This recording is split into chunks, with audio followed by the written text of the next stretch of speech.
খানাপাড়ায় হতে চলেছে বিশাল শপথ গ্রহণ সমারোহ। আগামী 12ই মে অনুষ্ঠিত হবে মুখ্যমন্ত্রীর শপথ গ্রহণ অনুষ্ঠান। খানাপাড়ায় এই বিশাল শপথ গ্রহণ সমারোহ অনুষ্ঠান আয়োজন করা হয়েছে। উপস্থিত থাকবেন প্রধানমন্ত্রী নরেন্দ্র মোদী। অসমে আসবেন নির্বাচনের জন্য দুই পর্যবেক্ষক জেপি নাড্ডা এবং নায়াব সিং সাইনি নির্বাচিত করবেন বিধায়ক দলনেতা।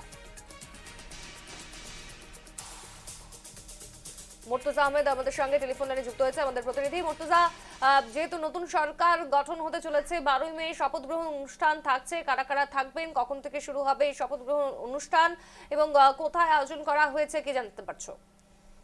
স্বর্ণালী, 12 মে সেই দিন ফিক্সড হয়েছে এবং 12 মে মুখ্যমন্ত্রী ডক্টর হিমন্ত বিশ্ব শর্মা দ্বিতীয়বারের মতো অসমের দিসপুরের মসনদে বসবেন, অর্থাৎ শপথ গ্রহণ করবেন এবং সেই শপথ গ্রহণের এই মুহূর্তে প্রস্তুতি শুরু হয়ে গেছে। অর্থাৎ উপস্থিত থাকবেন প্রধানমন্ত্রী নরেন্দ্র মোদী এবং উত্তর পূর্বের বিভিন্ন রাজ্যের মুখ্যমন্ত্রীরা, অর্থাৎ ত্রিপুরার মুখ্যমন্ত্রী, তারপর মেঘালয়ের মুখ্যমন্ত্রী, মিজোরামের মুখ্যমন্ত্রী, অর্থাৎ উত্তর পূর্বের এই যে 4-5 রাজ্যের মুখ্যমন্ত্রীরা উপস্থিত থাকবেন এবং এই মুহূর্তে সেই জায়গা এই মুহূর্তে খানাপাড়াতে নির্ধারণ করা হয়েছে।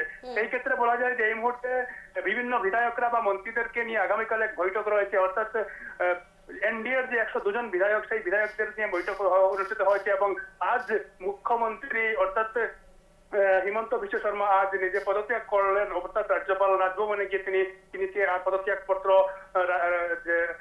রাজ্যপাল লক্ষ্মণ প্রসাদ আচার্যের কাছে তিনি পদত্যাগ পত্র দিলেন এবং রাজ্যপাল পরবর্তী সরকার গঠনের জন্য যে প্রক্রিয়া, সাংবিধানিক প্রক্রিয়া, সেই প্রক্রিয়া এগিয়ে নেওয়ার জন্য পরামর্শ প্রদান করলেন এবং ঠিক এইভাবে অর্থাৎ এই মুহূর্তের অসমের পর্যবেক্ষক হিসাবে যে প্রাক্তন বিজেপির সভাপতি জেপি নাড্ডা ও নবাব সিং সাইনিকে এই মুহূর্তে দায়িত্ব দেওয়া হয়েছে এবং আগামী 9 তারিখ তারা গুয়াহাটিতে এসে উপস্থিত হবেন এবং তারপর সেই পরবর্তী কার্যসূচি অর্থাৎ কাকে মন্ত্রিত্ব প্রদান দেওয়া হবে বা অসমের এই যে 18 জন যে মন্ত্রী, অর্থাৎ প্রথম পর্যায়ের যে 18 জন বিধায়ককে মন্ত্রী দেওয়া হবে, তাদের এই মুহূর্তে তাদের নাম নিয়ে জল্পনা চলছে, কে পাচ্ছেন মন্ত্রিত্ব বা কাকে মন্ত্রিত্ব প্রদান করা হবে, অর্থাৎ পরবর্তী সময়ে বেরিয়ে আসবে কে মন্ত্রিত্ব লাভ করেন এবং কোন বিধায়কের ভাগ্য জুটে অর্থাৎ মন্ত্রিত্ব জুটে, সে বিষয়ে কিন্তু আলোচনা হবে। কিন্তু এই মুহূর্তের সেই তারিখটা অর্থাৎ 12 তারিখ, সেই তারিখটা নির্ধারণ করা হয়েছে।